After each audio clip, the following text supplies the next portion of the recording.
Hello everyone, welcome to my channel. I am Akshita Dholakia और आज के वीडियो में हम बात करेंगे कि आईपीओ का अलॉटमेंट कैसे होते हैं, हम आईपीओ कैसे खरीदते हैं और फिर आईपीओ के बारे में रेस्ट ऑफ द इन्फॉर्मेशन हम देखेंगे। तो सबसे पहले लास्ट वीडियो में मैंने आईपीओ के बारे में कुछ इन्फॉर्मेशन आपके साथ शेयर की थी।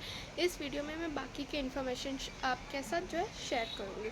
So let's start this video. सबसे पहले हम देखते हैं कि आईपीओ कैसे बाय करते हैं। ठीक है, अगर आपको कोई भी आईपीओ बाय करनी है, सबसे पहले कोई भी कंपनी लॉट रिलीज़ करती है। ठीक है, आईपीओ जो है लॉट में रिलीज़ होती है।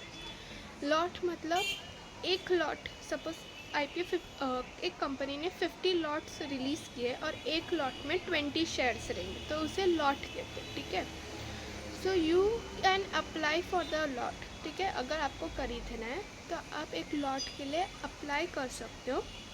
कैसे? आपके ब्रोकर के थ्रू आपको आपके लॉट के लिए अप्लाई करना है और अगर फिर आपका अलॉटमेंट प्रोसेस स्टार्ट होता है और फिर अगर अलॉटमेंट आपको मिल जाता है तो आपके डीमैट अकाउंट में वो आईपीओ आपके डीमैट अकाउंट में आ जाते हैं। सो that is how the application process for the IPO is done. ठीक है, आप आपके जो आईपीओ को अप्लाई करने वो भी ब्रोकर के थ्रू ही करोगे। ठीक है, आपके ब्रोकर के थ्रू। सो लेट्स अभी देखो, why allotment is not guaranteed.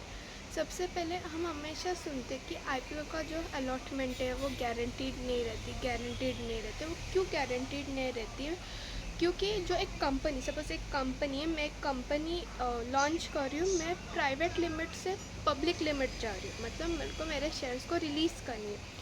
तो मेरी जो कंपनी है वो certain amount of lot he release करेगी, एकदम certain amount of lot. Suppose मैं 50 लॉट रिलीज़ करती हूँ, इसी वजह से जो अलॉटमेंट है वो एकदम लिमिटेड हो जाती है। ठीक है,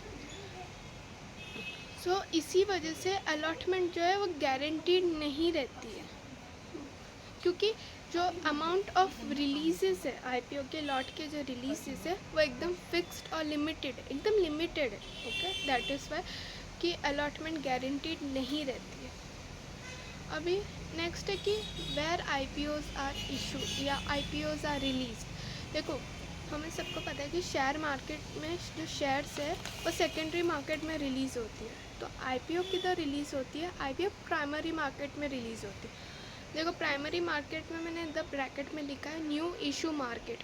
प्राइमरी मार्केट को न्यू इशू मार्केट भी कहते हैं। देखो, आपके जो बॉन्ड्स हैं या फिर आपके जो भी शेयर्स हैं, जो भी नए शेयर्स है, जो भी नए बॉन्ड्स है, वो उधर या कोई भी नई सिक्योरिटीज़ है वो सबसे पहले प्राइमरी मार्केट में ही रिलीज़ होती है, फिर वो सेकेंडरी मार्केट में आती है।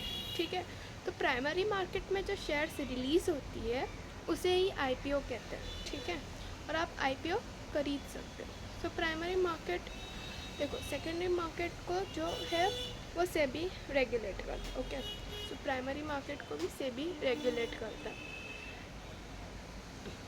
सो अभी देखो, इधर एक टर्म है, व्हाट इज़ बिड।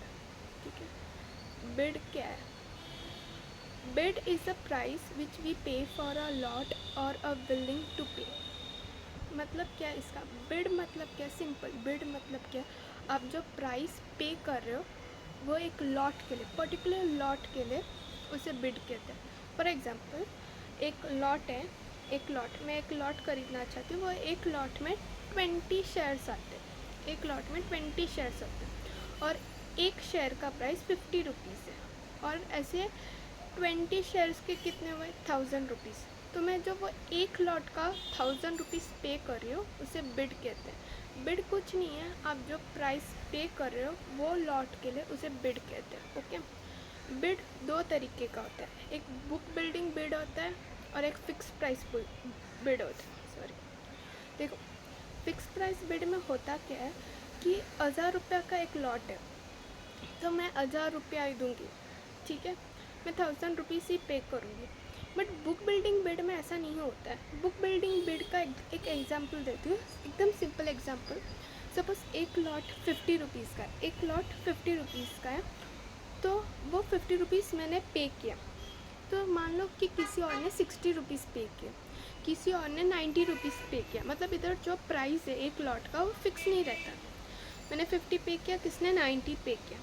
तो जो 90 रुपीज़ है वो एकदम फेवरेबल प्राइस हुआ।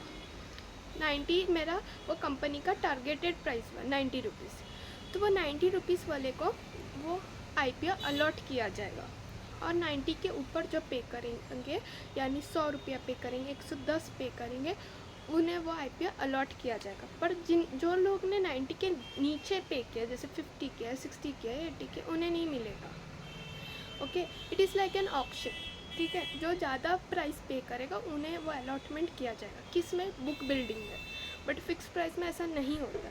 फिक्स प्राइस में 1000 रुपया, तो सबका 1000 रुपया ही पे करना पड़ता है। हमें ये कैसे पता चलेगा कि जो IPO है वो फिक्स प्राइस है कि बुक बिल्डिंग है? तो वो जो डॉक्यूमेंट रिलीज़ करती है कंपनी, अपनी IPO रिलीज़ करते हो, उसमें मेंशन क्या रहता है कि ये फिक्स प्राइस है कि बुक बिल्डिंग IPO, वो कंपनी डिसाइड करती, ठीक है। So this is the difference between book building IPO या बुक बिल्डिंग बिड और फिक्स प्राइस बिड या फिक्स प्राइस IPO, ठीक है।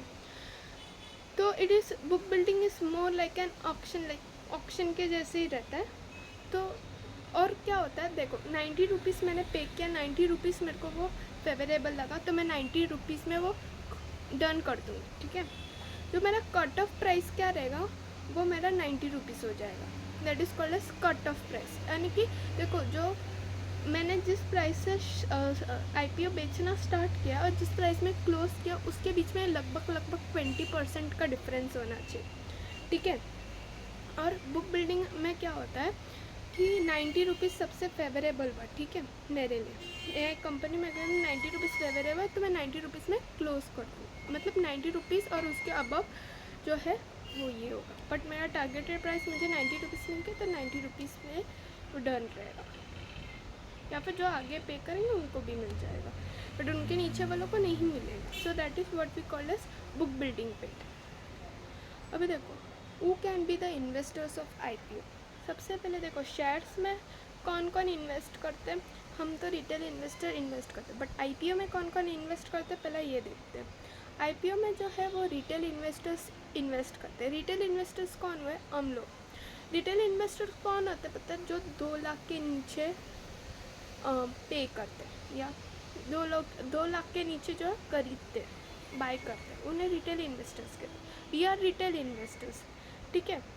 सो आई नेट वर्थ इन्वेस्टर्स रहते हैं दूसरे कैटेगरी के। आई नेट वर्थ इन्वेस्टर्स कौन रहते हैं? जो 2 लाख के ऊपर खरीदते हैं। सपोज एक लॉट 1000 रुपये का है, मैंने 3 लाख दे दिया, मैं आई नेट वर्थ इन्वेस्टर भी, ठीक है। So I am I net worth investor. वो बिड मतलब वो पेस अबाव 2 lakhs, ओके। और डोमेस्टिक इन्वेस्टर्स आते हैं। डोमेस्टिक इन्वेस्टर्स कोई भी ऑर्गेनाइजेशन हुआ, बैंक हुआ। Bank is a example of domestic investors. एक म्यूचुअल फंड की कंपनी जो लोगों के पैसे कलेक्ट करती है और शेयर्स में डालती है, वैसे कोई म्यूचुअल फंड की कंपनी भी IPO जो खरीद रही है वो डोमेस्टिक इन्वेस्टर्स में, ठीक है। सो दे आर डोमेस्टिक इन्वेस्टर्स।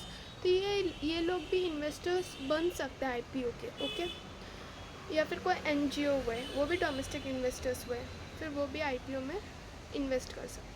अब मैंने एक पॉइंट लिखा है, 35% हर कंपनी के लिए 35% जो है वो रिजर्व रहता है फॉर रिटेल इन्वेस्टर्स। किनके लिए? रिटेल इन्वेस्टर्स के लिए कितना परसेंट? 35% रिजर्व रहता है, ठीक है। अभी हम नेक्स्ट देखते हैं टाइम पीरियड ऑफ IPO। अभी टाइम पीरियड ऑफ IPO क्या है? सबसे पहले बात, टाइम पीरियड ऑफ IPO मतलब IPO जैसे प्राइमरी मार्केट में इशू करती है, तो वो कितना दिन के लिए लगभग ओपन रहती है? तो वो 3 दिन के लिए ओपन रहती है, नहीं तो मैक्सिमम 10 डेज़ के लिए ओपन रहती है। मतलब minimum for 3 days and maximum for 10 days। अभी मैंने आगे लिखा है वर्किंग डेज़। वर्किंग डेज़ मतलब हॉलीडेज़ को छोड़ के जो भी वर्किंग डेज़ है, उतना डेज़ के 3 नहीं तो 10 वर्किंग डेज़ के लिए वो ओपन रहती है, ओके। हॉलीडेज़ को बिना गिने 3 से लेके 10 वर्किंग डेज़ तक, मिनिमम 3 मैक्सिमम 10 वर्किंग डेज़ के लिए IPO जो है यूजुअली ओपन रहती है। अभी IPO जब उसका क्लोज़ हो जाती है, IPO का जितना भी अलॉटमेंट प्रोसेस, बाइंग प्रोसेस, वो जो है वो क्लोज़ होने के बाद, आफ्टर दैट 10 days क्लोज़ होने के बाद, आफ्टर 7 डेज़, ठीक है, जैसे वो IPO का प्रोसेस क्लोज होने के बाद के 7 डेज़ बाद सेकेंडरी मार्केट में वो रिलीज़ हो जाती है। फिर हम जो है NSE BSE में के थ्रू खरीद सकते हैं शेयर। सो IPO सेकेंडरी मार्केट में आफ्टर 7 डेज़ लिस्ट हो जाती है, ठीक है। अब इससे पहले मैं कंक्लूड करूँ, मैं आपको बताती हूँ कि IPOs हम कैसे देख सकते, किधर देख सकते, कि कौन सी कंपनी ने नए IPOs रिलीज़ किए, वो हमें किधर पता चलेगा। तो देखो मैं आपको बताती हूँ।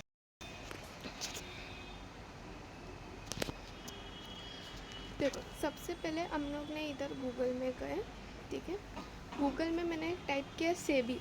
अभी सेबी के मैं क्लिक किया, अभी देखो लेफ़्ट हैंड कॉर्नर में ये मेन्यू बार दिख रहा है। फाइलिंग्स पे मैंने क्लिक किए, पब्लिक इश्यूज़ पे क्लिक किया, ड्राफ्ट ऑफर डॉक्यूमेंट फाइल्ड, ये सब IPOs के नाम है, रीसेंट विद डेट, ठीक है। तो यहाँ से आपको पता चलेगा। जैसे आप क्लिक किए कंपनी पे तो कंपनी की डॉक्यूमेंट्स भी आप देख सकते इजीली, ठीक है। यहाँ से आपको पता चलेगा कि कौन से नए IPOs रिलीज़ हुए। So this is the website of SEBI. यहाँ पर सारे इन्फॉर्मेशन आते कि सारे न्यूज़ आते हैं, सारे IPOs के इन्फॉर्मेशन, और ये डॉक्यूमेंट्स किसके क्या रिलेट करते हैं पता है, नेम ऑफ डायरेक्टर्स में कौन है, हमारे प्रोमोटर्स कौन है, हमारे शेयर होल्डर्स कौन है, कंपनी के इनसाइट्स एक तरीके से बताता है। So this is that document. Okay तो बस आज के लिए बस इतना ही था। आई होप मैं आपको समझा पाई, आपको अच्छा लगा हो मेरा video. So thank you for watching. Next video में हम pros and cons of IPOs देखेंगे कि किसको IPO में इन्वेस्ट करना चाहिए, क्या उसके फ़ायदे, क्या उसके नुकसान है।